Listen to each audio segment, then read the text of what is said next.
Walladzi yamliku kulla syai'in milkan mutlaqa wa yastawli alaihi istila'an mutlaqa wa yatasarrafu fihi tasarrufan mutlaqa. Al-Malik artinya adalah dialah pemilik tiap-tiap sesuatu.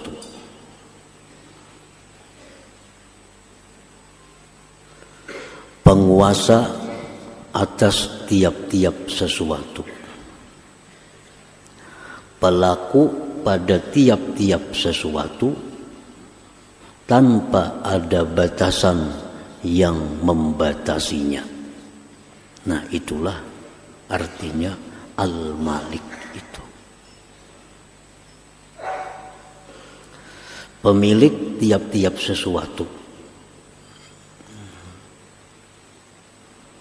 Artinya tidak ada satupun di alam semesta ini melainkan milik Allah, melainkan ampunnya Allah, Al-Malik.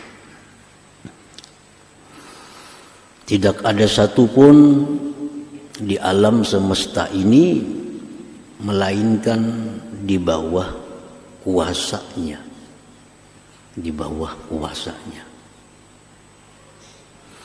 Dan tidak ada satupun di alam semesta ini melainkan perlakuan dari perlakuan-perlakuannya.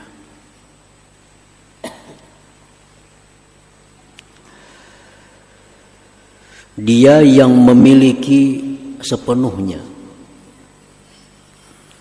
Jadi artinya bahwa alam semesta ini milik Allah sepenuhnya. Tidak ada sekutu. Artinya kada berfungsi.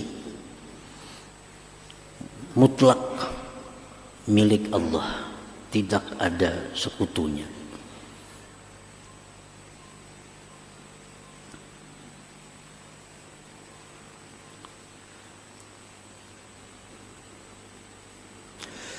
Dan dia yang menguasai sepenuhnya. Dan dia memperlakukan apa yang ada di alam semesta ini semaunya. Semaunya. Apapun yang diputuskannya tidak ada yang bisa membatalkannya. Apapun yang diputuskannya tidak ada yang bisa menolaknya. La radda li hukmih, tidak ada yang bisa menolak keputusannya.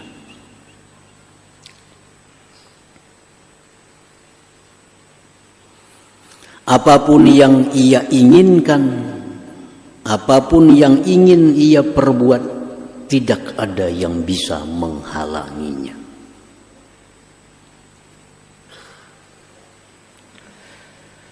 Al-Malik, dia yang berhak memberikan kerajaan kepada orang yang dia kehendaki.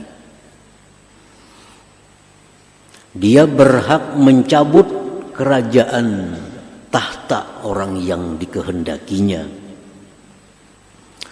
Dia berhak memuliakan orang yang dia kehendakinya. Dia berhak menghinakan orang yang dikehendakinya. Firman-Nya dalam surat Al-Imran ayat 26, "Qulillahumma malikal mulk tu'til mulka man tasha wa tanzi'ul mulka mimman tasha wa tu'izzu man tasha wa tuzillu man tasha biyadikal khair innaka ala kulli syai'in qadir." Katakan, wahai Allah yang memiliki kerajaan, Engkau berikan kerajaan kepada orang yang Engkau kehendaki. Kalau orang ini sudah dikehendaki Allah menjadi raja, dia akan menjadi raja. Dan dia mencabut kerajaan orang yang dikehendakinya. Dia muliakan orang yang dia kehendaki, dia hinakan orang yang dia kehendaki. Di tangan engkau kebaikan, sesungguhnya engkau atas tiap-tiap sesuatu itu berkuasa. Al-Malik, dia Maharaja, raja segala raja. Dialah raja yang sebenar-benar raja. Dia berfirman, "Fata'ala Allah al-Malikul Haq." Maha tinggi Allah, raja yang sebenarnya raja. Nah, para muhibbin, hadirin hadirat rahimakumullah. Itulah makna yang terkandung dalam Asmaul Husna yang keempat, yang seringkali hanya kita singkat. Al-Malik itu artinya adalah Maha Raja. Nah, penjabarannya raja itu seperti yang demikian tadi. Dia memiliki sepenuhnya, dia berkuasa sepenuhnya, dia mau berlaku apapun semaunya. Itulah yang dinamakan raja yang sebenar-benar raja itu, Al-Malik. Nah, apabila ada seorang makhluk Allah disebut raja, manusia umpamanya disebut raja, disebut malik, maka ungkapan kita menyebut itu raja itu hanya adalah majaz. Dalam bahasa Arab, majaz artinya hanya sekedar ungkapan, bukan yang sebenarnya. Nah, jadi kalau ada manusia jadi raja, itu hanya majaz, hanya ungkapan, bukan raja yang sebenarnya. Atau disebut dengan istilah lain, raja kecil. Raja kecil. Raja besar, raja sebenarnya Al-Malik, Allah Subhanahu wa ta'ala. Raja sebenarnya adalah Allah. Kalau raja manusia itu adalah raja kecil. Raja kecil. Atau bahasa lainnya yang lebih jelasnya adalah raja-rajaan. Nah, raja kecil. Kayak mobil. Nah, mobil itu kalau besar, ya mobil sebenar-benar mobil. Tapi kalau kecil, mobil-mobilan, gitu kan? Nah. Jadi kalau ada makhluk yang diberi gelar raja, sultan, malik, itu istilah, hanya sekedar ungkapan, bukan sebenarnya raja.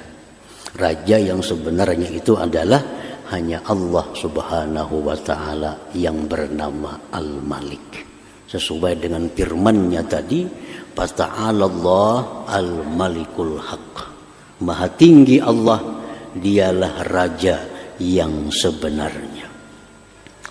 Nah, para muhibbin rahimakumullah, kenapa makhluk yang diberi Allah kerajaan disebut raja kecil atau raja yang tidak sebenarnya raja? Karena makhluk itu bagaimanapun dia berkuasa tetap mempunyai keterbatasan,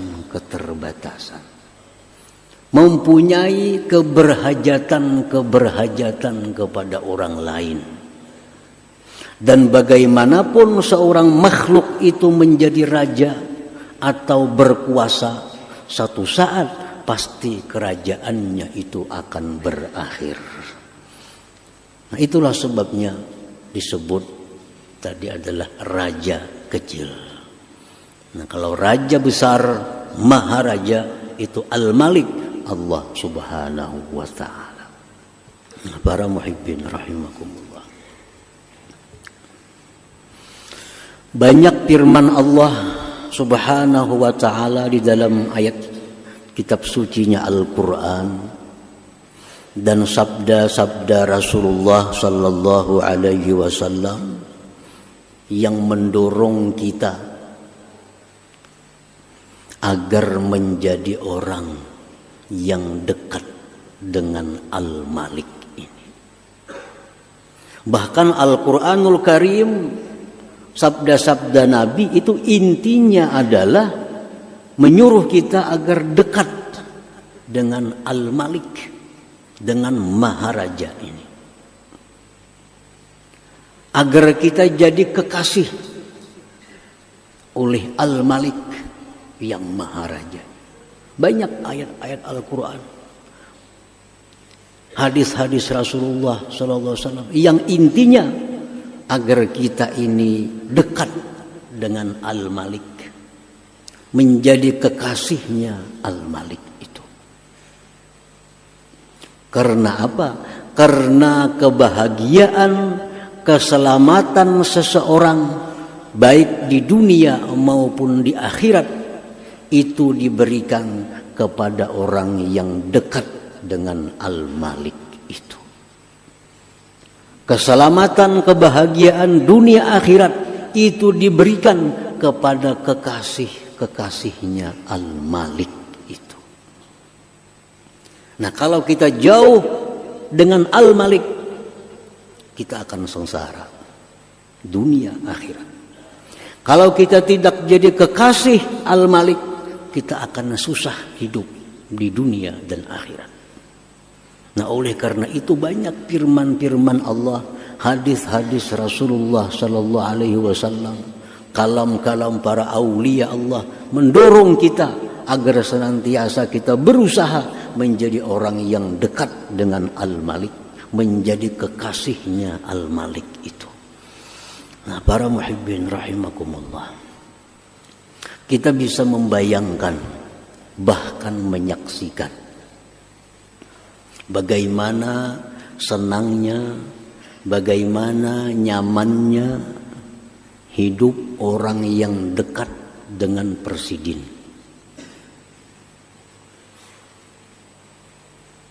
Bagaimana nyamannya, senangnya hidup orang yang dikasihi, disayangi oleh presiden.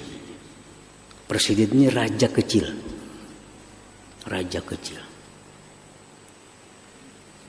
Orang yang pangkatnya rendah, bila mana dekat dengan presiden, pangkatnya cepat naik. Lakas naik. Orang yang pangkatnya rendah, bila disayangi oleh presiden ini, lakas naik pangkat. Orang yang punya usaha, bila mana dekat dengan presiden, lancar usahanya. Jadi kekasihnya presiden, pengusaha ini lancar usahanya. Nah, ini kita bisa menyaksikan dengan mata kepala kita bagaimana nyamannya, senangnya hidup orang yang dekat dengan raja kecil. Bagaimana nyamannya, senangnya hidup orang yang disayangi oleh si raja kecil ini. Kita bisa menyaksikan dengan mata kepala kita. Padahal si raja kecil ini punya banyak keterbatasan.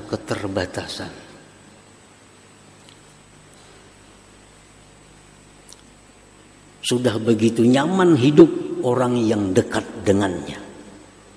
Nah, presiden itu berkuasa, banyak keterbatasan. Presiden memutuskan A, kalau DPR kada mau, batal keputusannya. Itu keterbatasan seorang presiden. Presiden mau ulah peraturan, DPR menolak, kada bisa jadi peraturan. Ini keterbatasan seorang presiden. Nah, itu sudah kita bisa lihat bagaimana nyamannya orang yang dekat dengan presiden ini. Padahal si presiden ini punya banyak keterbatasan.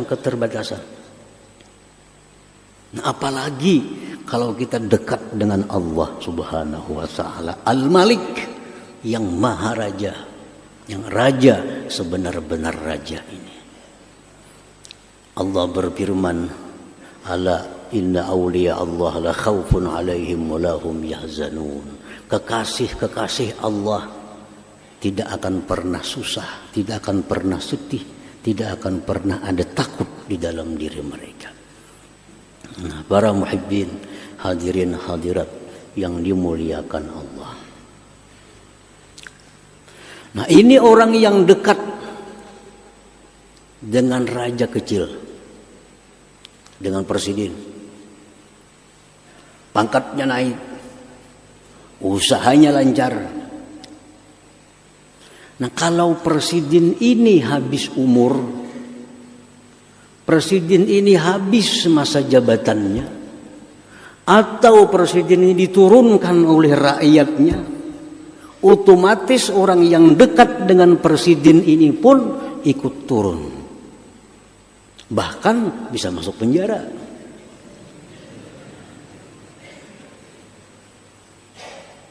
Ini kita bisa menyaksikan. Bagaimana orang yang dulunya dekat dengan penguasa-penguasa, begitu penguasa ini turun tahta, orang yang dekatnya pun ikut turun tahta, dan tidak sedikit yang masuk penjara. Kenapa? Karena dia ini hanya dekatnya dengan raja kecil yang sangat terbatas kekuasaannya. Coba kalau kita dekat dengan Al-Malik yang Maharaja, kita akan khawatir. Kenapa? Karena kerajaan Allah, kerajaan Al-Malik ini abadi. Allah tidak akan pernah turun tahta, dan Allah tidak bisa diturunkan oleh siapa jua pun. Sehingga orang yang dekat dengan Allah selalu aman, selalu tentram dalam hidupnya. Nah, itulah sebabnya Al-Quran, Al-Hadis menyuruh kita untuk dekat dengan Al-Malik, dengan raja yang sebenar-benar raja, agar kita selamat dunia dan akhirat. Para muhibbin hadirin hadirat yang dimuliakan Allah. Tetapi kenapa manusia umumnya hanya ingin dekat dengan raja-raja kecil ini? Kenapa kita umumnya hanya senang, kepingin dekat dengan raja-raja kecil ini? Tidak ada minat untuk dekat kepada yang Maharaja. Kenapa sebabnya? Hanya satu sebabnya. Li'ajzi uqulihim, lidha'fi uqulihim, karena lemahnya akal kita. Karena lemahnya akal kita. Karena akal kita lemah, lalu kita ingin hanya dekat dengan raja-raja kecil, meninggalkan yang Maharaja Al-Malik Allah Subhanahu wa taala. Dalam istilah lain, karena akal kita ini masih akal kanak-kanak. Umur raja tua. Umur tua, tapi akal masih kanak-kanak. Ingin dekat, ingin dikasihi, diperhatikan oleh raja kecil, meninggalkan raja yang Maharaja Allah Subhanahu wa taala. Karena akal kita masih akal kanak-kanak. Para muhibbin hadirin hadirat yang dimuliakan Allah, kanak-kanak kita beri sebuah mobil Avanza, lawan diberi mumuturan nang berimut. Kanak tuh milih nang mana kira-kiranya? Nah, umur 5 tahun, 6 tahun. Nanak nah. Ini Avanza sebuah nah, ini kunci kontaknya nah, ini BBKB-nya nah. Ini umur 5 tahun. Ini muturan nah, ini berimut nah. Pasti kan akan milih mutur nang berimut itunya. Padahal ini mumuturan. Nah, rarajaan nih. Kenapa? Karena akalnya. Diberi rumah, gedung, nak ambil gedung. Yang umur 5 tahun, 7 tahun, nah gedung tingkat 5, ambil sertifikatnya. Dibarinya rumahan, milih rumahan itu. Coba aja tawari ya. Kenapa sebabnya? Akalnya. Lidha'fi uqulihim. Nah, manusia kita yang hanya ingin dekat kepada raja kecil yang sangat terbatas kekuasaannya, meninggalkan raja maharaja, tidak menghiraukan Allah Subhanahu wa taala, itulah kita masih kanak-kanak akal kita. Nah, hadirin hadirat muhibbin rahimakumullah.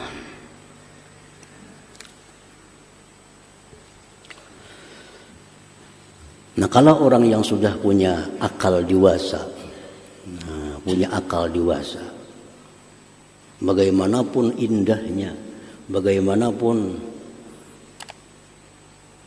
nikmatnya, tapi istilahnya ini mumuturan, rumahan. Kalau kita punya akal dewasa, sudah jelas kita akan ambil rumah yang besar. Kita ambil mobil yang sebenar-benar mobil, bukan mobil-mobilan.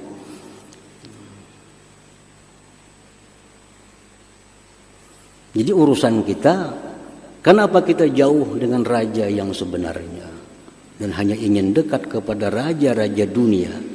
Lidha'fi uqulina, karena lemahnya akal kita ini. Nah, hadirin hadirat yang dimuliakan Allah. Nah, itulah di antara lain jabaran daripada nama Allah Al-Malik ini. Kita percaya, kita beriman bahwa Al-Malik itu adalah pemilik tiap-tiap sesuatu, penguasa atas tiap-tiap sesuatu, dan pelaku pada tiap-tiap sesuatu tanpa ada batasan yang membatasinya. Itulah Al-Malik tadi. Al-mu'min bismillahil malik ayyataqarraba ilaihi wa yatahabbaba ilaihi. Kalau kita sudah beriman, percaya bahwa Allah itu Al-Malik, pemilik segala sesuatu, penguasa segala sesuatu, pelaku atas segala sesuatu tanpa ada batas. Kalau kita beriman kepada itu, kita akan berusaha mendekatkan diri kepadanya. Kita akan berusaha untuk menjadi kekasihnya. Kalau kita beriman, kalau kita percaya bujur bahwa Al-Malik itu raja sebenarnya, jarinya A, jarinya B. Siapapun kada akan bisa menghalangi. Kalau kita percaya itu, kita pasti hendak berparak.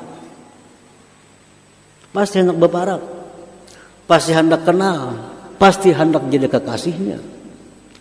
Kalau kita percaya maknanya Al-Malik tadi. Nah, bagaimana caranya supaya kita ini jadi kekasihnya?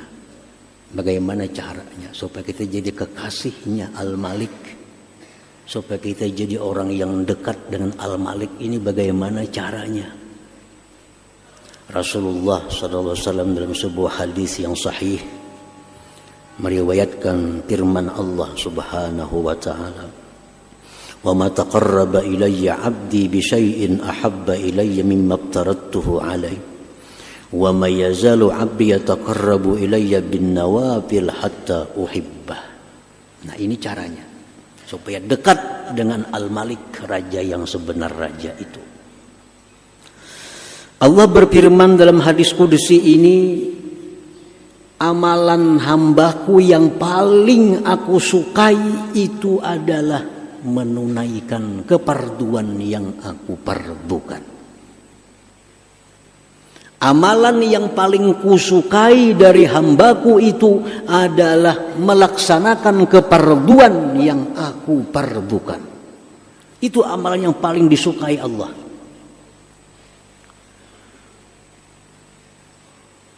Amalannya ada yang wajib, ada yang sunat.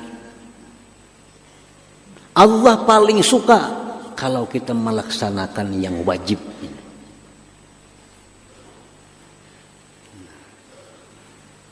Kita bersedekah, hukumnya sunat. Bayar hutang, hukumnya wajib. Allah lebih suka kita bayar hutang daripada bersedekah itu. Lebih suka bayar hutang. Karena bayar hutang itu wajib. Seorang perempuan, seorang istri taat kepada suami wajib. Wajib. Selama tidak maksiat. Nah, taat kepada suami hukumnya wajib. Membaca surat Yasin hukumnya sunat. Nah, kalau si istri ini ujar laki, kesini umanya, ulang jemaah alang membaca Yasin, Tuhan kada suka itu. Tuhan lebih suka tutup Yasin, datangi laki. Datangi laki. Karena mentaati laki itu wajib. Membaca surah Yasin ini sunat. Tutup Yasin, datangi laki, biar hendak napa. Itu disukai Allah. Disukai Allah daripada menuntung akan Yasin ini. Amalan yang paling kusukai ujar Tuhan adalah melaksanakan yang aku wajibkan. Nah, kemudian dia memperbanyak yang sunat-sunat hatta uhibbah, sehingga aku cinta kepadanya. Nah, kuncinya dua, untuk jadi kekasih Allah, untuk jadi kekasihnya Al-Malik, untuk dekat dengan Maharaja. Ini kuncinya dua. Laksanakan yang diwajibkan Allah, perbanyak yang sunat. Hatta uhibbah, sehingga aku cinta kepadanya. Nah, cinta Allah. Yang wajib selesaikan, yang wajib dilaksanakan, yang sunat diperbanyak. Kalau itu kita akan jadi kekasih Allah. Kita akan jadi orang yang dekat dengan Al-Malik, Allah Subhanahu wa ta'ala. Hadirin hadirat yang dimuliakan Allah. Lalu apa kalau kita sudah dekat dengan Al-Malik? Apa keuntungannya? Apa faidahnya? Kalau kita sudah jadi kekasihnya Al-Malik, Allah Subhanahu wa ta'ala. Faiza ahbabtuhu kuntu sam'ahu alladhi yasma'u bihi wa basarahu alladhi yubsiru bihi wa yadahu allati yabtishu biha wa rijlahu allati yamshi biha wa in sa'alani a'taituh wa in ista'adani la'u'idzannah. Rawahul Bukhari. Wa fi riwayati ghairihi ziyadah wa kuntu qalbahu alladhi ya'qilu bih wa lisanahu alladhi yantiqu bih. Ini kalau sudah dekat dengan Al-Malik tadi. Kalau sudah aku cinta kepada hambaku, akulah pendengaran yang ia mendengar dengannya. Sehingga si hamba ini bisa mendengar sesuatu yang tidak didengar oleh orang biasa. Dia bisa mendengar bagaimana tasbihnya itu batu. Dia bisa mendengar bagaimana tasbihnya pohon. Karena sudah dicintai oleh Allah. Apabila aku cinta kepada dia, akulah pendengarannya yang ia mendengar dengannya. Akulah penglihatannya yang dia melihat dengannya. Maka si hamba ini bisa melihat sesuatu yang tidak dilihat oleh orang biasa. Dia bisa melihat 10 tahun yang akan datang. Kenapa?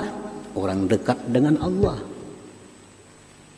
Kalau kita dekat dengan raja, raja memberitahu, karena aku 10 tahun bangun di sana, bangun sini, bangun, sudah tahu kita. Peta di tangan kita. Ini orang parak lawan raja. Semuaan rancangan ada di tangan raja. Diberitahu raja, kayaknya aku tahun dudi maulah ini di sini. Tahun akan datang, tahuinya. Nah, orang yang dekat dengan Allah, dia akan melihat sesuatu yang tidak dilihat oleh orang yang biasa. Wa yadahul lati yabtishu biha, dan akulah ujar Tuhan tangannya yang dia meraba dengannya. Nah, sehingga tangan orang ini bisa meraba sesuatu yang tidak bisa diraba oleh yang lainnya. Warijlahul ladzi yamshi biha, dan akulah jar Tuhan kakinya yang dia melangkah dengannya, sehingga dia punya kaki bisa melangkah, orang lain tidak bisa melangkah. Jangan heran kalau ada orang satu langkah sampai ke Mekah. Jangan heran kalau sudah Allah jadi kekasihnya. Warijlahul ladzi yamshi biha, akulah kakinya yang dia bisa melangkah dengannya. Hari ini, jam ini ada di Indonesia, jam berikutnya ada di Saudi Arabia. Jangan aneh kalau sudah orang itu dikasihi oleh Allah Subhanahu wa ta'ala. Dan akulah hatinya yang dia bisa paham dengan hati itu. Dia paham sesuatu yang orang lain tidak paham sesuatu itu. Dan akulah lisannya yang dia bertutur dengannya, sehingga dia bisa berkata-kata yang orang lain tidak bisa mengatakannya. Nah, ini kalau sudah kita dekat dengan Maharaja, Raja yang sebenar-benar Raja, Al-Malik, Allah Subhanahu wa ta'ala. Nah, hadirin hadirat yang dimuliakan Allah. Nah, inilah yang sering kali didorong oleh Allah, oleh Rasulullah, oleh para aulia, agar kita berusaha dekat dengan Raja yang Maharaja ini. Jadi kekasih yang Raja Maharaja ini, sehingga hidup kita tidak ada sedikit pun kesulitan, baik di dunia maupun di akhirat. Nah, hadirin hadirat para muhibbin rahimakumullah. Nah, itulah Al-Malik maknanya. Dan kalau kita beriman dengannya, itulah yang kita lakukan. Kita berusaha menjadi orang yang dekat dengannya dan jadi orang yang dikasihinya. Berkata sebahagian hukama min khawasi hadal ismil malik. Sebagian ulama berkata, ini nama Tuhan Al-Malik ini ada mempunyai khasiat. Ujar para ahli hikmah. Apa khasiatnya Al-Malik ini? Man wazaba alaihi fi kulli yaumin 64 bi an qala ya Allah ya Malik adamallah mulkah. Orang yang mengamalkan tiap hari, ya Allah ya Malik, ya Allah ya Malik, ya Allah ya Malik, 64 kali. 64 kali. Dia tidak akan diturunkan daripada kerajaannya. Nah, ini orang yang jadi raja cocok mengamalkan ini.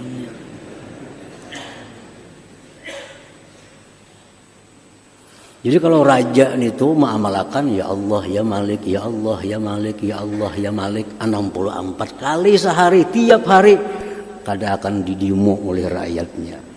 Kada akan didemo. Segala program-program yang baik akan lancar dijalankan oleh Allah Subhanahu wa ta'ala dengan amalan ya Allah ya Malik. Ini menurut perkataan ahli-ahli hikmah, ulama-ulama kita yang terdahulu.